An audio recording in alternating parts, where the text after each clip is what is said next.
और इस्तेमाल करके हमारा सत्यानाश किया जा रहा है। हमें समझने की जरूरत है। बाबा साहब ने कानून मंत्री पद से इस्तीफा दिया, आज कोई है?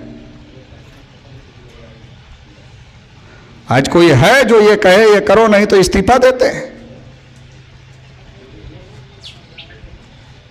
तो हमारा जाति के नाम पर इस्तेमाल हो रहा, हमारा धर्म के नाम पर इस्तेमाल हो रहा। हिंदू मुसलमान, हिंदू मुसलमान, हिंदू मुसलमान, हिंदू मुसलमान 75 साल से चल रहा है। 14 अगस्त 1947 को पाकिस्तान बना, तब से तो कम से कम चल ही रहा है। उसके पहले से चल रहा, मगर इतना भी मानो तो 14 अगस्त 1947 से हिंदू मुसलमान चल रहा। 75 साल हो गए।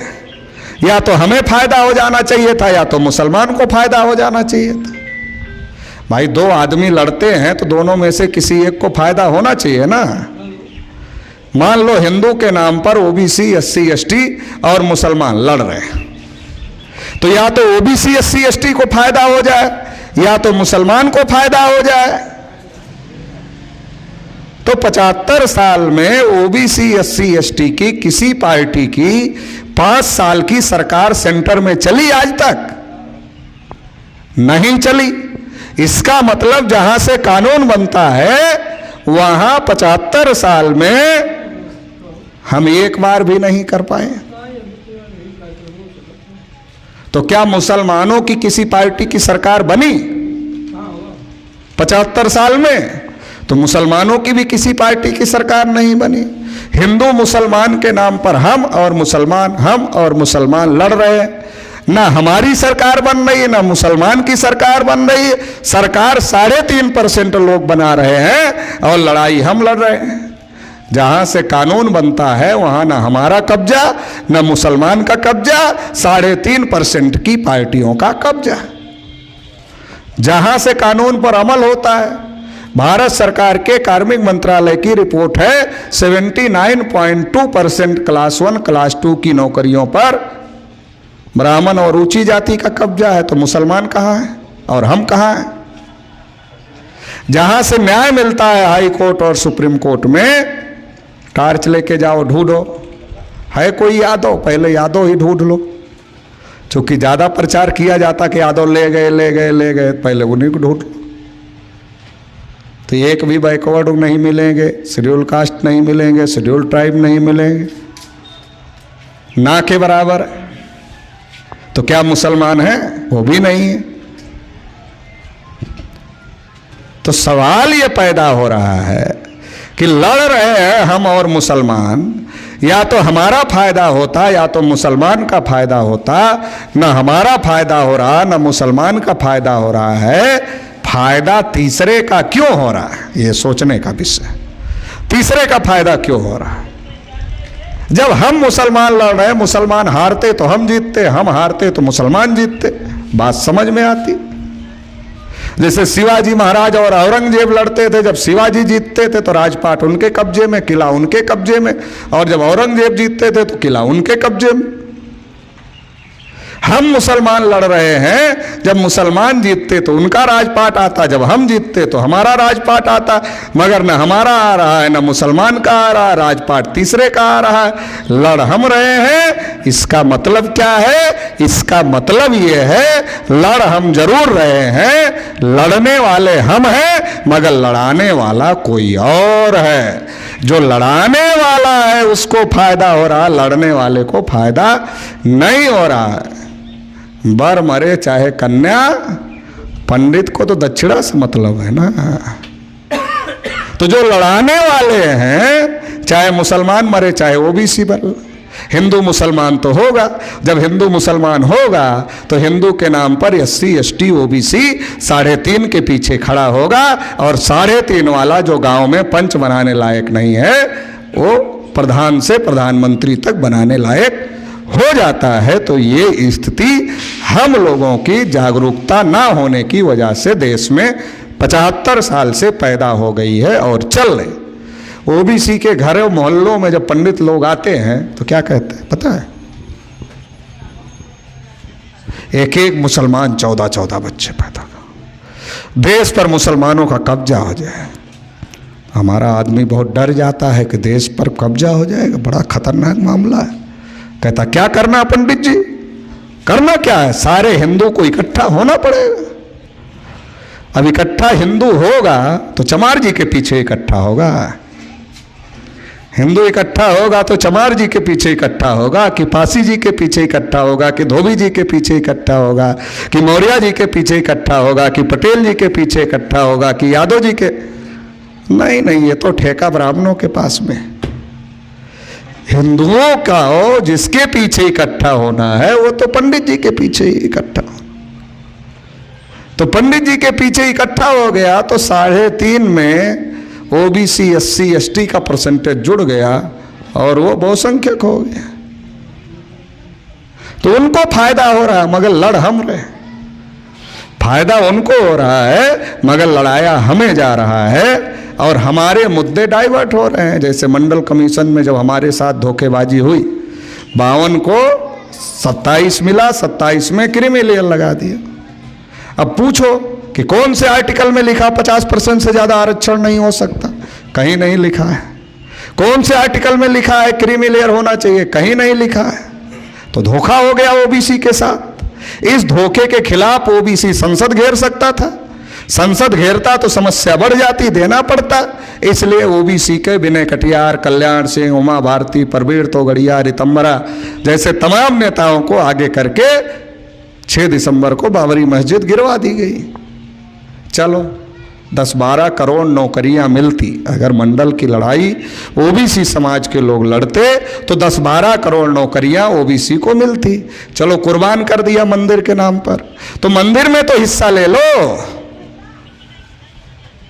अरे मंदिर बन रहा है, हिस्सा तो लो ट्रस्ट में। मंडल में 52 नहीं लिया, मंदिर में 52 ले लो।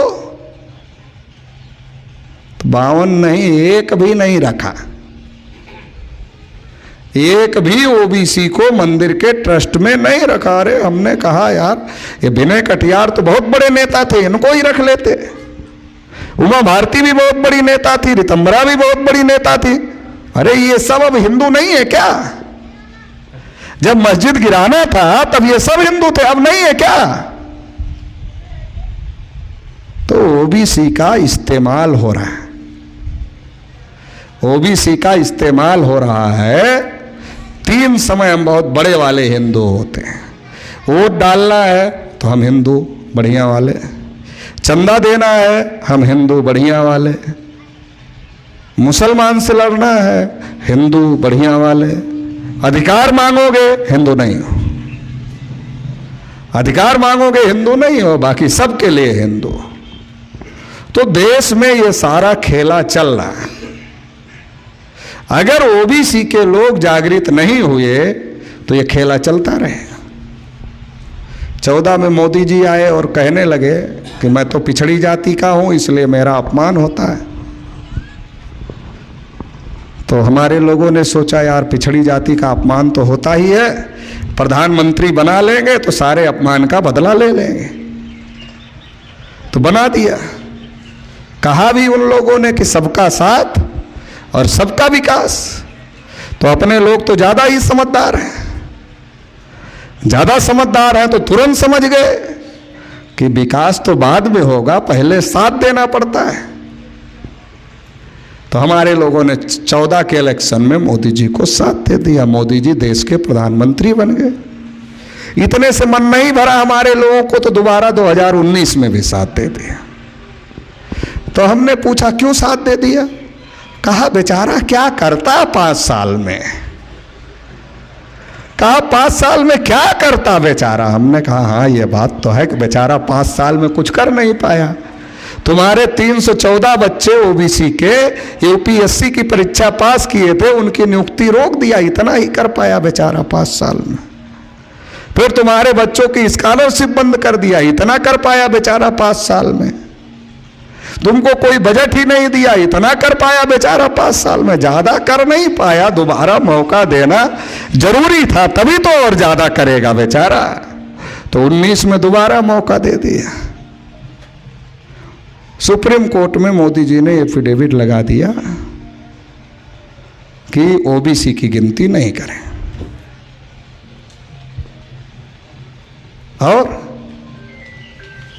पहले कहा था कि देश नहीं बिकने दूंगा, तो हमारे लोग खुश हो गए थे, कोई बचाने वाला आ गया। अब मन ही मन कसम खा लिया, देश नहीं बचने दूंगा, जब तक एक एक चीज अडानी जी को नहीं सौंप दूंगा तब तक चैन से नहीं बैठूंगा।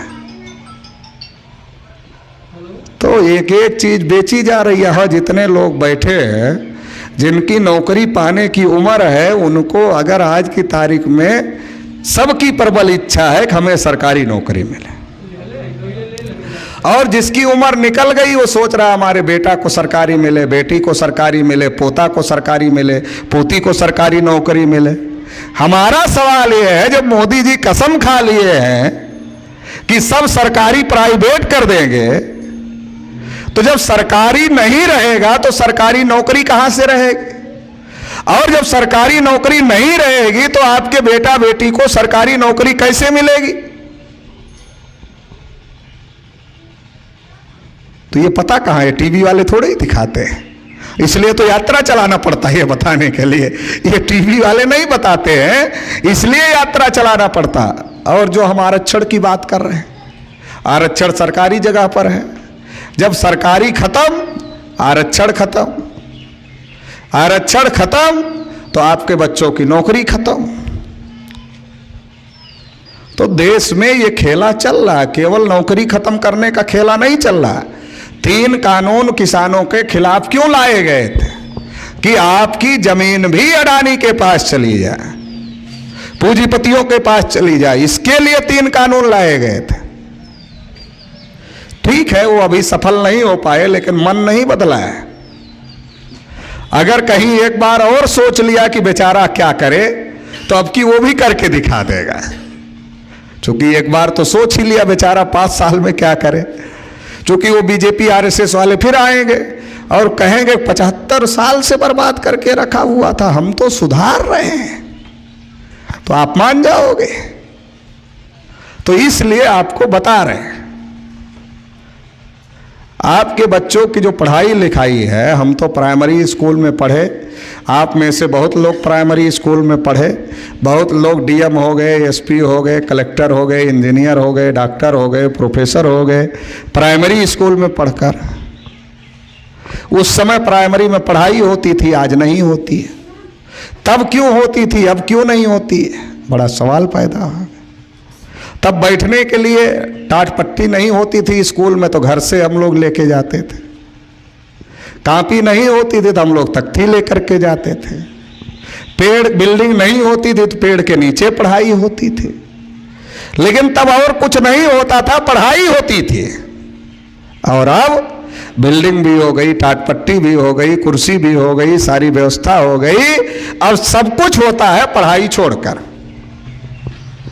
आप अपने बेटा बेटी को किस लिए भेजते हो मुझे नहीं पता है, लेकिन पढ़ाई छोड़कर सब कुछ मिलता है उसको। खिचड़ी भी मिलता है, ड्रेस भी मिलता है, खाना भी मिलता है, सब कुछ मिलता है। और मास्टर को पढ़ाए ना पढ़ाए, लेकिन और अगर काम गड़बड़ हुआ तो तुरंत कार्रवाई होगी। जैसे बिल्डिंग भी उसको बनवाना है। अब बिल्डिंग बनवाने की ट्रेनिंग उसके पास नहीं है, मगर बनवाना है। खाना भी उसको बनवाना है, कुक की कोई ट्रेनिंग उसके पास नहीं है, मगर उसको खाना बनवाना है। उसको सर्वे भी करना है घर घर जाकर, उसको वोट भी डरवाना है, और उसको वोट गिनना भी है, और भी उसको बहुत सारे काम करने हैं। ऑनलाइन ट्रेनिंग भी बहुत सारी अटेंड करना है। मोबाइल मास्टर की, मगर काम सरकारी करना है। हमारे कुछ लोग कहते इतना तनख्वाह पा रहा है, कुछ करता नहीं।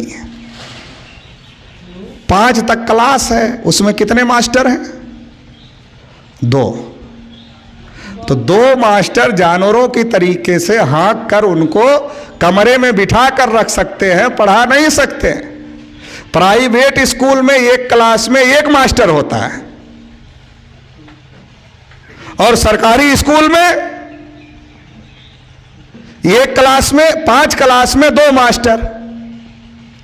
प्राइवेट स्कूल में 1 क्लास में 1 मास्टर, सरकारी स्कूल में 5 क्लास में 2 मास्टर। पढ़ाए कैसे?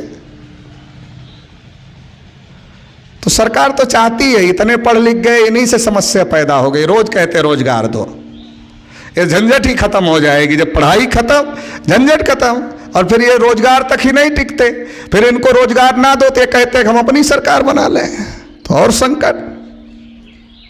तो ये सारा संकट ही टल जाएगा जब पढ़े लिखे लोग ही नहीं रहेंगे बैकवर्ड में, तो ये संकट ही टल जाएगा। एक बच्चा प्राइमरी में पढ़ता है, एक बच्चा गांव के छोटे मोटे नर्सरी स्कूल में पढ़ता है, कॉन्वेंट स्कूल में पढ़ता है, और एक बच्चा दिल्ली पब्लिक स्कूल जैसे बड़े स्कूल में पढ़ता है। एक प्राइमरी में पढ़ता है, एक दिल्ली पब्लिक स्कूल में पढ़ता है, एक गांव के नर्सरी या कॉन्वेंट स्कूल में पढ़ता है। जब कंपटीशन होगा तो तीनों का पर्चा अलग अलग आएगा या एक ही आएगा? एक आएगा। पढ़ाई अलग अलग है, सुविधा अलग अलग है, मगर कंपटीशन बराबर ली जाएगी। ये न्याय है कि अन्याय है? किसी को 10 किलोमीटर आगे खड़ा किया गया है, किसी को 10 किलोमीटर पीछे खड़ा किया गया। वो 10 किलोमीटर आगे से दौड़ रहा, वो 10 किलोमीटर पीछे से दौड़ रहा, फिर आगे वाला आगे पहुंचकर बोल रहा मैं नंबर 1। तो ये स्थिति देश में पैदा हो गई है। आपके बच्चों की शिक्षा खत्म की जा रही। हायर एजुकेशन, प्रोफेशनल एजुकेशन इतना महंगा हो गया है, किसान मजदूर के बस की बात नहीं है अपने बेटा बेटी को डॉक्टर बना ले। आज की तारीख में पैसे ही नहीं है, तो क्या है आपके पास? है क्या? बस हिंदू मुसलमान का झुंझुना है। उससे बच गए तो जाति का झुंझुना है, वो बजाते रहो। किसान है हम लोग जब मार्केट में कुर्सी खरीदने जाएंगे तो उसको पूछेंगे कितने में दोगे, कि वो हमको पूछता है कितने में खरीदोगे। हम पूछते हैं कितने में दोगे, लेकिन जब अपना गेहूं बेचने जाते हैं तब हम ही पूछते हैं कितने में लोगे। अरे अजीब बात है। आप खरीदने जाते हो पूछते हो कितने में दोगे, आप बेचने जाते हो पूछते हो कितने में लोगे। अरे ये कैसे? जब कुर्सी जिसने बनाया उसने कुर्सी का रेट तय किया, तो आपने गेहूं पैदा किया, आपने गेहूं का रेट क्यों नहीं तय किया? धान का रेट क्यों नहीं तय किया? ये अधिकार 75 साल में किसान को क्यों नहीं मिला? क्या इसके बारे में कभी सोचते हम लोग? और अगर ये अधिकार मिला होता तो किसान आत्महत्या नहीं करता, खेती किसानी घाटे का सौदा नहीं हो जाती। तो अगर ये स्थिति देश में पैदा हो गई, आप साबुन खरीदने जाओ उस पे MRP लिखा है। MRP मतलब मैक्सिमम रिटेल प्राइस। माचिस की डिब्बी भी खरीदने जाओ MRP लिखा है, मैक्सिमम रिटेल प्राइस, अधिकतम खुदरा मूल्य। मतलब ज्यादा से ज्यादा इतने में बेचा जा सकता है।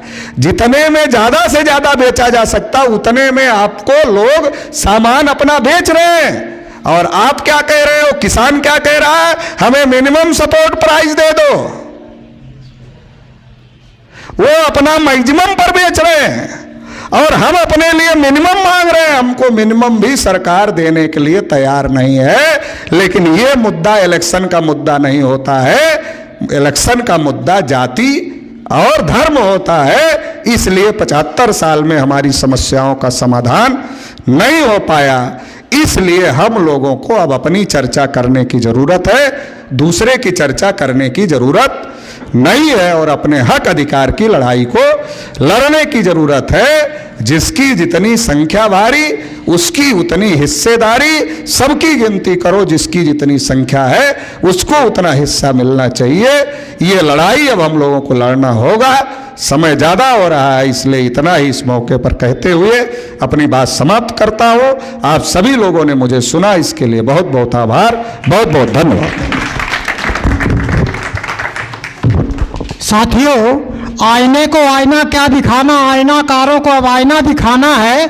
बहुत यकीन कर चुके बद यकीनों पर सिर्फ यकीन वालों को आजमाना है।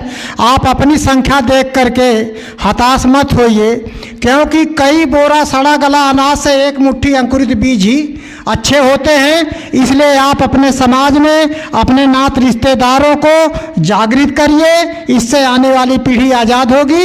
इसी के साथ में राजकुमार बहुत से अनुरोध करता हूं कि सभा का समापन करें और